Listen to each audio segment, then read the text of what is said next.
Hello, it's Kez again, and I have another guest here I'd like to introduce you to, Sylvia Marina. But before I introduce you to Sylvia, I'd like to tell you a little bit about her that I have just recently realised.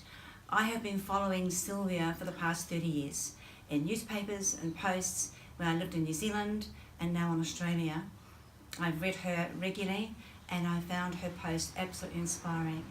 Now I'd like to welcome Sylvia Marina. Thank you. How are you? I'm excellent today. Yeah. And as every day. As every day, right. Sylvia is an inspirational speaker, speaks internationally, and I would like her to carry on from this conversation, telling you a little bit about herself. Oh, wow. And where to start? You know, let me do this. I'll ask you a question. Is the child that you were happy with the person you became? Because I'm very fortunate to have lived long enough to be happy with the person that I've become. There are times in life when we study and we do courses and we sometimes wonder why, and did I really get anything out of that, and was there any value in it? Yes, there is, always, but often, as Steve Jobs said, you often only see it when you join the dots up later. It's fascinating to look back over my life and see the courses that I've done and the places that I've been and where it led me to. But I allowed it to lead me because more than 30 years ago I put some words on paper, and that was to become my mission statement, to journey with spirit, teaching people to care for their own soul and the body that it's cradled in. You see, as a little child, I had a grandmother, like all of us, except I didn't know my grandmother. But in spirit, she was in my DNA, she was in my spirit energy, she was in my emotional energy.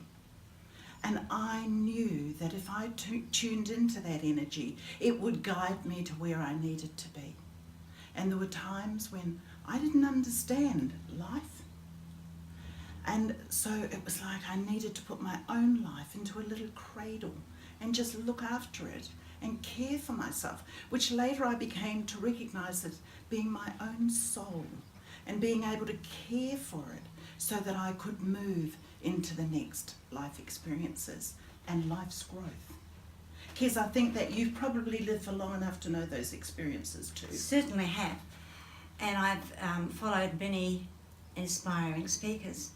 But the one that really inspired me just recently was what you said, be seen, be known and be heard.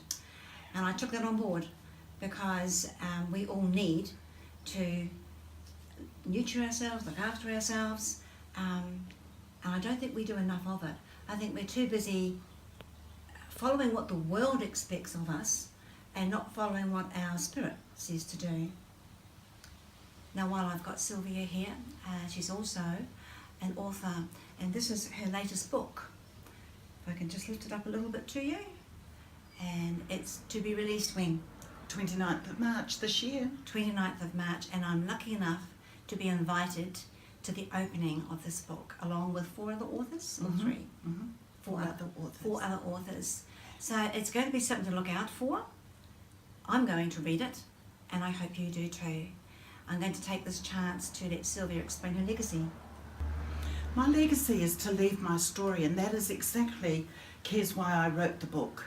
Because they are the gifts of my heritage. They are the story of who we were and who we became.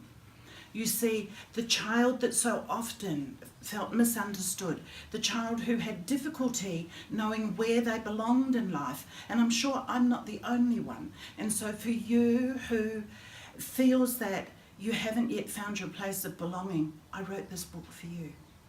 To find your place of belonging and to find who you are, where you are, so that you're not afraid to be seen, be heard, and be known. You know, it's really empowering, it's really strong. And what is my gift to future generations? Not be afraid to be who you are. The gifts inside of yourself, not who my foster family wanted me to be, not who others wanted me to be, but to be exactly who I am, because I'm the only one who understands and knows my gifts.